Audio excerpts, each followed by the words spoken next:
Hi. Okay, so in this particular video, I'm going to show you a few things based on Chapter 12 and Chapter 8. Chapter 12 has some information in it that you'll need for your final project, and Chapter 8 just has some information about oh, transferring data in and out of Access. And I won't be um, testing you on this information or anything like that.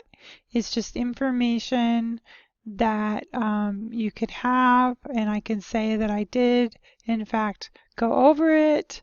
Um, but it isn't necessarily information that you need to do anything with other than just to know that it's been presented to you. And if it's helpful and you like it, then great. And if not, then ignore it, I guess. I mean, if you feel like, gosh, I've already got so much and I'm overwhelmed.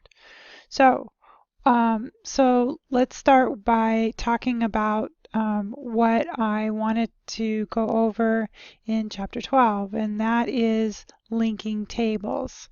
For your final project, all of your tables will have to be linked from um, another Access database. So the way it would work, way it will work, or should work, if you want full points, is to have all your tables in one database, and then in another database you'll have all the other objects. So for example, you would have queries and forms and reports, all that in one, and then in another database file you would have your tables. And so then what would happen is you would take the tables and you would link them to the database with all of the different other objects in it. Um, this is a standard thing, and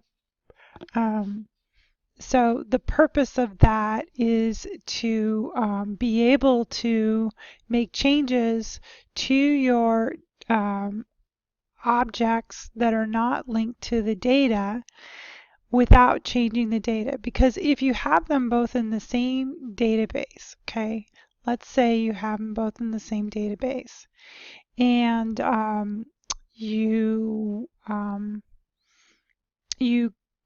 have a user using that database, and let's say you want to make changes to that database. Well, that database has the data in it if you haven't linked the tables. And so if you're taking a copy of that database and you're working over it on the side, and the user is entering data all the while you're working on this other database, I've got my dog here, um, then what happens is that if you take your new version with the updates that you created and wipe them out, I'm hoping you're not hearing her pant, um, and wipe them out, or wipe out the old version, you're also wiping out the data that the user has input into the into that old database as well. Whereas if you have the tables linked, then what happens is when you do your updates, then you're just wiping out everything. I'm trying to make sure that her panting doesn't come over the microphone. Uh, anyway, so the the thing that's the problem is that um, you don't want to wipe out data. So if you have them linked, then you're not wiping out the data when you put your new updates on the file that you're wiping out. And you just relink those tables into the new version that you've created. So there is definitely an advantage to having linked tables. I highly recommend it. And I definitely recommend it for your final project because it's part of your grade.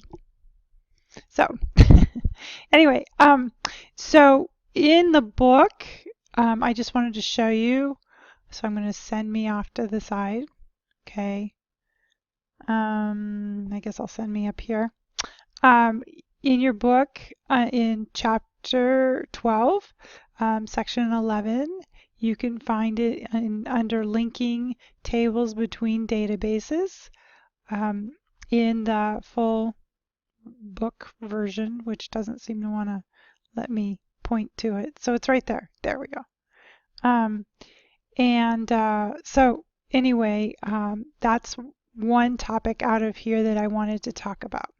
Okay, so I'm going to click on the arrow here, and I'm going to go to the next topic, and I'm going to talk about, and that's using the database splitter. So I'm going to go ahead and pull me back to the middle, and I'm going to talk about that. The database splitter is used in the situation where you have your database all in one file, and maybe you keep it all in one file when you're developing your database, and then you decide that, before you're going to put it into production for the first time or turn it into me, then you want to split your database so that your tables will be in one file and everything else will be in another. And you can use this, what's called a database splitter.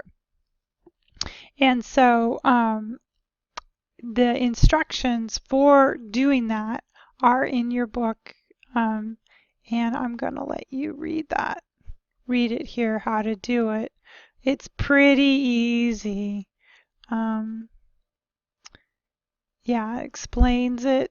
Here, there's the visual of it, and here's how to do it. It's 2 steps. Okay.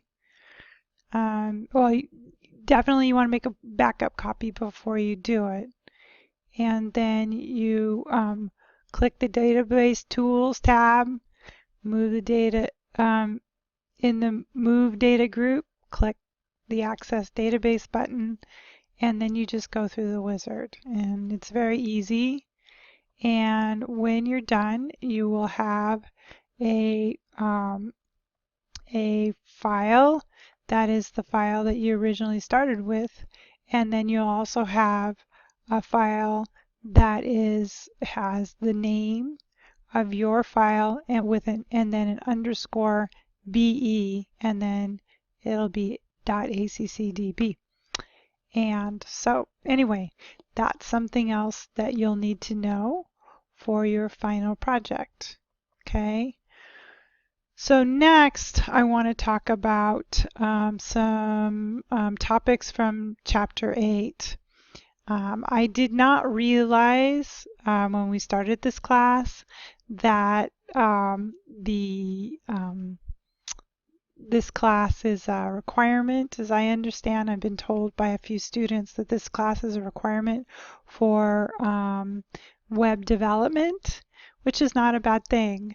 But I don't have a lot to offer you in terms of knowing a lot about web development as it relates to Access. And I really apologize for that. As I said, I would have prepared more and possibly integrated more about web development in this class had I have known that. So there's always room to grow and change and get better, right?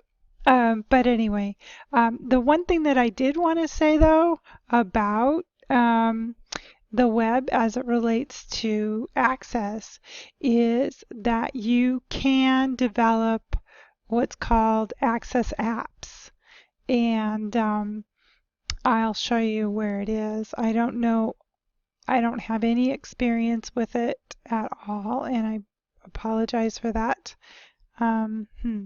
Okay, I'm going to have to send myself off to the side to do this. Okay, so here I'm going to right click here and just pull up Access. Let's see if it'll let me. I don't know. Mine is set up to pull up the most recent files so that I've accessed. So I'm going to click on File, and then I'll click on New. And then here you can see that here, right here, you can create apps. And these apps are for interacting with the the web. And that's about all I know. And I'm sorry that I can't share more about that. But in your book, it does talk about a few things as it relates to the internet. It talks about sharing data in between Access and the web. And what I what I researched was that there are apps. I'm getting too hoarse. Anyway, what I was going to say is that there are a number of tools online that can take data and accept data from Access and have the data online. Even such websites as Weebly, I think I saw Caspio, the websites where you generate a website, but they have all these templates and things, so it's easy to build a website. Anyway, so according to my research, there's lots of that kind of thing where you're exporting data out of Access, but you're not linking. It's not an interactive process. So in your book, it talks about interacting with HTML and XML. And so I'm going to present that to you in this video. And I'm just going to do what it says in the book, pretty much. And then the other thing I'm going to do is I'm going to talk about importing and exporting CSV/text files, which is an old way to go, but it is definitely something that's important to be able to integrate in between one piece of software and another.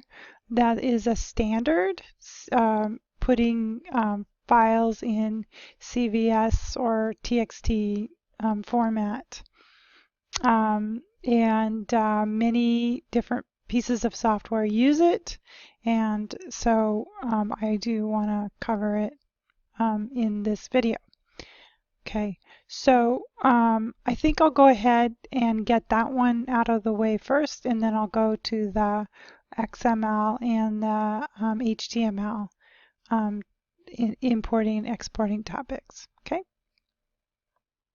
so here we have an Access file, and it has a table in it, TBL referral, and I'm going to go ahead and export it first out to a text file or a CVS. And how you identify them is by the extension on the file .txt, .cvs. But they're pretty much interchangeable in terms of the format that's inside the file. So just so you know that. Anyway, so here we go, text file. I'm going to, and this is, it says export, so I'm going to click on text file here. Okay, and I'm going to move me over to the side here.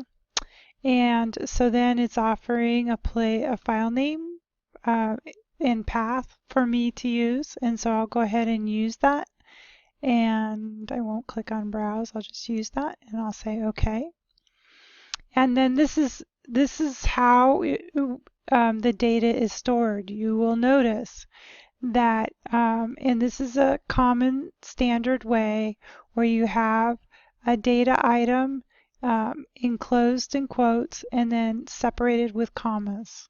This is very common old way of communicating in between software. So anyway, I will say next. And here you could identify other delimiters, which would mean that instead of right here, it could be a semicolon or a space or tab or other, like, whatever you wanted to specify. So anyway, and then you can say next, and then you can give it a file name to export, and I'll say finish here, and then you're able, and I'll say close, and then you're able to go over to where the file is stored. I put it on the C drive in Documents, okay? And you can come down here and see this TBL referral is the name that we used. And so I'll double click on that. And in fact, you can see this particular file is in TXT or CVS format.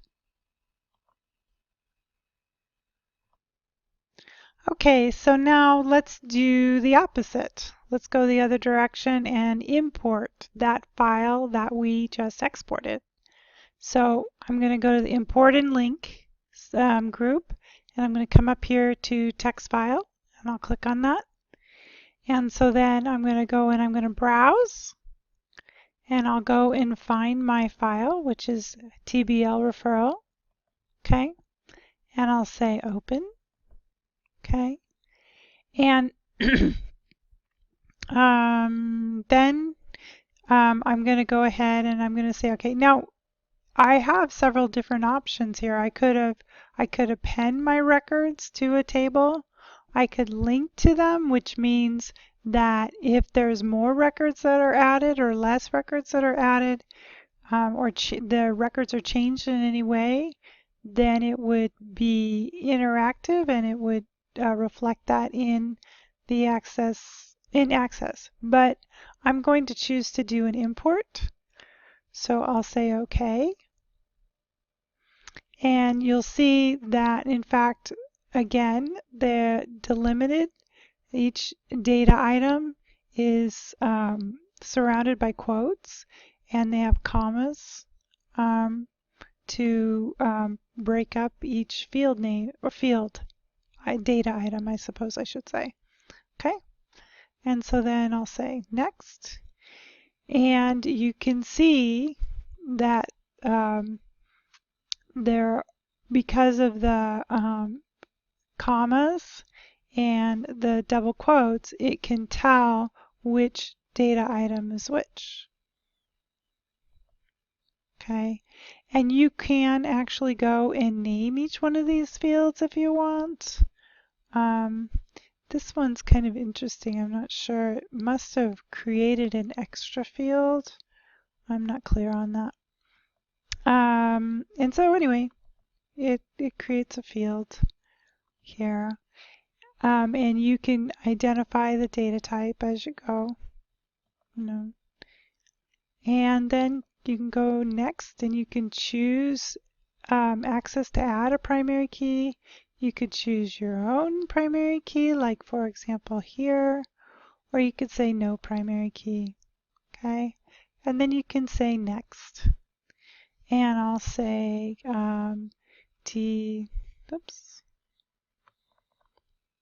TBL referral 2, because we already have a TBL referral.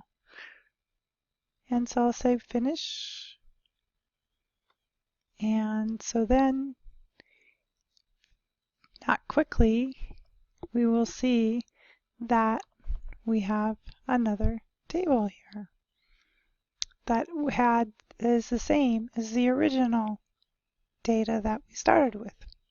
Okay, so that's about importing and exporting CVS and TBS and TXT files. Okay, so let's move on to XML. And so if we click on XML for export, okay, and we'll go ahead and say okay, that we want that file name. And so then we'll say okay here. And I'm going to replace it what I had before. And I'll say yes and yes. And so it'll go ahead and save those files. And then I'll come over here and we can look at the XML file with its language that it's got in it. And here it is. So now we'll go ahead and do an import of that same file. And so we'll come here to import and link and we'll click on XML file. And I'll go over here and I'll browse. And here is the file, tblreferral.xsd as in dog. And I'll open it and I'll say okay. And I'll pick the table TBL referral because that was what we outputted. And I'll say okay. And then I'll say close. And so I can go and look at that data. And it looks like we don't have any data, so it didn't take the data out. It just took the structure. So anyway, that's XML. Okay, so the last one is HTML. So we're going to go ahead and first export. So to export HTML, you have to click on this More button or icon and then come down to HTML document. Okay, and we're going to go ahead and see it exported with formatting and layout, and we're going to open it up in our browser for grins, right? Okay, and so I'll say okay. And I'll go with the default encoding. And so I'll say okay. And then here it is in my default browser, which is kind of cool. And I'll come over here to the Explorer and I can see that here is a Chrome HTML document, actually two of them, that I imagine Chrome uses to open that particular information. Okay, so let's finish this up and we'll do the import of HTML under the More icon here. I'll click on HTML document. I'm going to go to my file, browse here. I'll find my HTML file that I want to import. I'll click on open and then I'll say okay. And then the first row does contain the names of the fields, so I'm going to go ahead and click on that. And I'll click on next. And obviously these are pretty much already identified, although I'll probably switch this to short text. But and then we'll make this yes, because that's the primary key. But anyway, there's just different options that you can pick for each field. And then you can click on next and then choose my primary key, owner ID, and then we'll say next. And I'm going to give this a 2 because otherwise it'll wipe out my other table over here. And so then I will click on finish. And I have gone through the steps of importing an HTML file so that you have been exposed to it. And this video is pretty long, so I just want to wrap up and say that the biggest, most important thing is that you understand the information from chapter 12 and not really as much about Module 8 as Chapter 12. So just wanted to make sure I said that. Oh, and when I say Chapter 12, Module, Chapter, same thing. Okay. Anyway, thanks for watching this video if you've made it this far. Okay.